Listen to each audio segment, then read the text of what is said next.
Alright guys, I'm back again real quick. This one ain't going to be long at all. And I'm going to call this part 6.5. Because I started to mention something and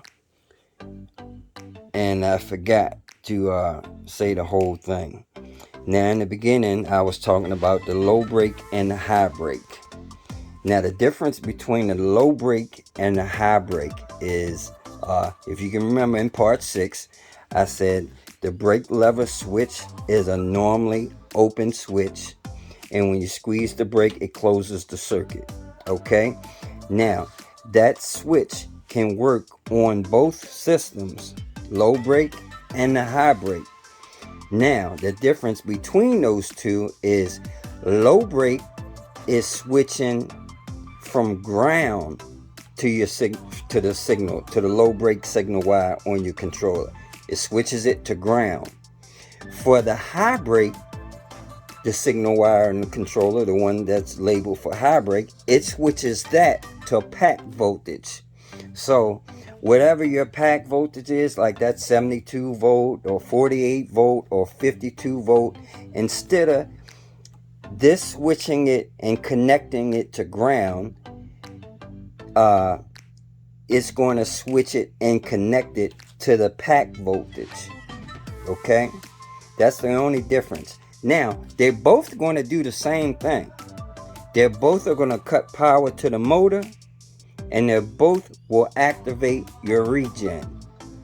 Okay, but one, the low brake, is switching it to ground, and the high brake is switching it to your positive pack voltage. That's it. That's the only difference between low brake and high brake. Okay, another little tip I want to add is, I'm sure a lot of you guys know this already, but obviously some don't. Now look at that brake lever right there. See how wide it's open? And look at this brake lever right here. It's closed up. Now, both of them were wide like this, but I adjusted this one. And you know you can adjust that. There's a little screw. Focus now. Can't really see it. But there's a little screw right in there that you tighten up or loosen up. And when you tighten or loosen it, it's going to open and close this lever right here. It's going to make the lever draw in closer. So you can adjust that with that screw. Okay. All right. Now the other thing I want to tell you about real quick is the gear selector thing. Now I haven't hooked up the gear selector switch yet because the gear selector switch hasn't arrived yet. And the gear selector switch has a low, medium, and high on it. Now I wasn't positive at first, but then after I thought about it, now I am positive.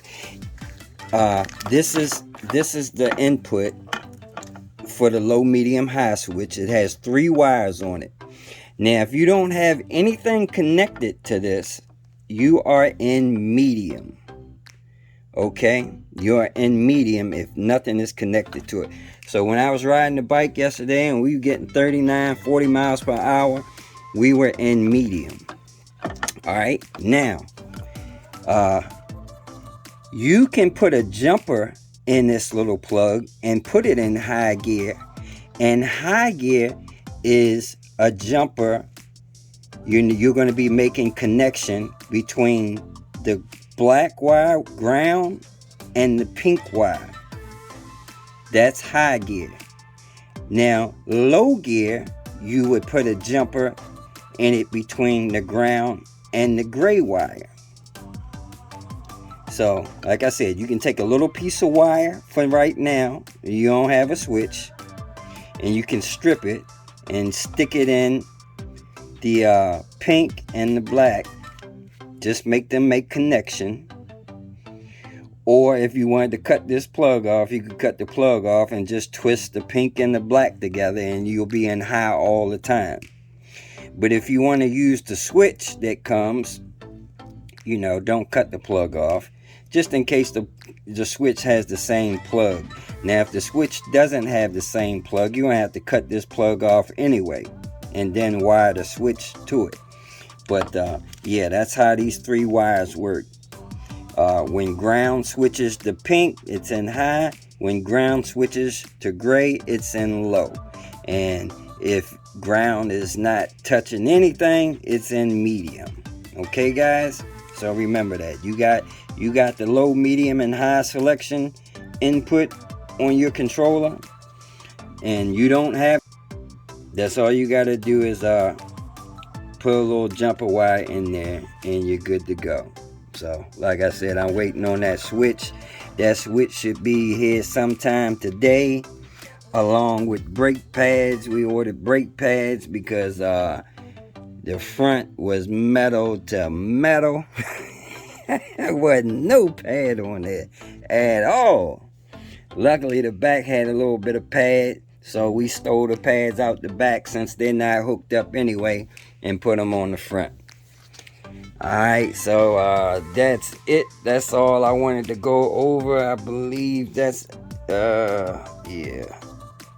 Yep. So like I said, the next part will be hooking up that gear selector switch and wiring up the headlights and the tail lights with the step down converter.